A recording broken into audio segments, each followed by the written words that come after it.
चलिए आज एक ऐसी कहानी सुनते हैं जो आस्था, इंसानियत और हमारे फैसलों पर बहुत गहरे सवाल खड़े करती है। एक ऐसी कहानी जो शायद हमेशा के लिए हमारे दिलों में रह जाएगी। तो सवाल बस इतना सा है, एक बच्चे की जिंदगी या भगवान का एक गहना? पूरी कहानी इसी एक सवाल के इर्द गिर्द घूमती है। एक मंदिर, एक मासूम बच्चा और एक चोरी। या शायद ये चोरी से कहीं ज्यादा बड़ी बात थी। कहानी को समझने के लिए सबसे पहले हमें मिलना होगा इस कहानी के दिल से। एक 8 साल का अनाथ बच्चा जिसका नाम था मुगु। अब देखिए, मुगु का कोई परिवार नहीं था, तो जगन्नाथ जी का मंदिर ही उसका घर था, उसकी दुनिया, उसका सब कुछ। वो वहीं की दीवारों के बीच पला बड़ा, वहीं खेलता, वहीं सोता था। कह सकते हैं कि वो उस पवित्र जगह का एक जीता जागता हिस्सा बन गया था। पर मजे की बात यह है कि मुगु के लिए ना जगन्नाथ जी कोई देवता नहीं थे। अरे वो तो उसके सबसे अच्छे दोस्त थे। वो उनसे शिकायतें करता, अपनी सारी बातें बताता और हाँ, कभी-कभी रूठ भी जाता था, बिल्कुल एक दोस्त की तरह। लेकिन मुगु की ये शांत और मासूम सी दुनिया एक दिन पूरी तरह बिखर जाती है जब मंदिर में एक बेबस माँ की पुकार गूंजती है। एक दिन मंदिर में एक औरत आती है। उसकी आवाज में बेबसी थी और आंखों में आंसू। वो भगवान के सामने अपने बेटे की जिंदगी की भीख मांग रही थी। एक ऐसा बेटा जिसका ऑपरेशन पैसों के बिना नहीं हो सकता था। मंदिर में मौजूद भीड़ बस दिलासा दे रही थी, प्रार्थना कर रही थी। लेकिन मुगु, वो छोटा सा बच्चा, उस औरत के पास गया और उस औरत ने बस एक बात कही जो मुगु के नन्हे से दिल में घर कर गई। मेरा बेटा तेरी ही उम्र का है। और फिर उसी रात जब मंदिर में एकदम सन्नाटा था, मुगु को ऐसा लगा जैसे उसका दोस्त जगन्नाथ उससे बात कर रहा है। उसे महसूस हुआ कि भगवान खुद उसे इशारा कर रहे हैं कि मूर्ति पर पड़ी वो कीमती मोतियों की माला ले जा और उस माँ की मदद कर दे। लेकिन अगली सुबह मुगु की इस मासूम आस्था पर शक का अंधेरा छा गया। उसके नेक काम को चोरी का नाम दे दिया गया। सुबह होते ही पुजारियों ने देखा कि भगवान का हार अपनी जगह पर नहीं है। बस ये खबर फैलते ही पूरे मंदिर में हड़कंप मच गया। बात तब और भी ज्यादा उलझ गई जब सिक्योरिटी फुटेज देखी गई।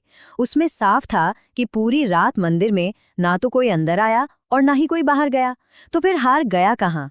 जब कोई और जवाब नहीं मिला तो सबकी उंगलियां उस एक ही इंसान की तरफ उठीं जो उस रात मंदिर के अंदर था, अकेला, मासूम मुगु। मुगु ने सच बताया, पूरी मासूमियत से कहा कि उसके दोस्त ने उसे ऐसा करने को कहा था। लेकिन गुस्साई भीड़ के शोर में उसकी सच्ची आवाज कहीं दबकर रह गई। किसी ने उसकी बात पर यकीन नहीं किया। और फिर मुख्य पुजारी ने फैसला सुना दिया। मुगु को उसके एकमात्र घर से, उसके अपने मंदिर से बाहर निकाल दिया गया। तो मुगु को मंदिर की सीढ़ियों पर अकेला छोड़ दिया गया, जबकि अंदर शायद भगवान अपनी नाराजगी के कुछ और ही संकेत दे रहे थे। मंदिर की तपती सीढ़ियों पर अकेला, बेबस मुगु धीरे धीरे मौत के मुंह में जा रहा था। उसे तेज बुखार हो गया। वो रात भर ठंड में कांपता रहा, लेकिन किसी ने उसकी मदद नहीं की। किसी ने एक गिलास पानी तक नहीं दिया। और मंदिर के अंदर लोग पूजा में लगे रहे, इस बात से बिल्कुल अनजान कि बाहर एक मासूमियत दम तोड़ रही है। और शायद भगवान यही सब देखकर नाराज थे। तभी अस्पताल से खबर आती है कि उस औरत का बेटा बच गया है। ऑपरेशन कामयाब रहा, एक जान तो बच गई थी। लेकिन इस खबर ने मुगु को लोगों की नज़र में और भी बड़ा चोर साबित कर दिया। जब तक लोगों को अपनी गलती का थोड़ा बहुत एहसास हुआ, जब तक मदद बुलाई गई, तब तक बहुत देर हो चुकी थी। समाज के इस अंधे फैसले ने एक मासूम बच्चे की जान ले ली थी। मुगु की मौत के बाद जब सब कुछ शांत हो गया, तब सच सामने आया। एक ऐसा सच जो सबके दिलों को चीर कर रख गया। एक पुजारी को वो छोटी सी पोटली मिली जो मुगु हमेशा अपने पास रखता था, और उसके अंदर एक मुड़ा तुड़ा कागज का टुकड़ा था जिसमें उसके आखिरी शब्द थे। उस चिट्ठी में मुगु ने लिखा था कि उसने चोरी नहीं की, और ये भी लिखा था कि अगर हार वापस मिल जाए तो किसी को कोई सजा न दी जाए। वो बच्चा जानता था कि इस नेक काम की कीमत शायद उसे अपनी जान देकर चुकानी पड़ेगी। और फिर आखिरी चमत्कार हुआ। अगली सुबह वो कीमती हार वापस भगवान की मूर्ति पर था, और कैमरों में एक बार फिर कुछ भी नहीं दिखा।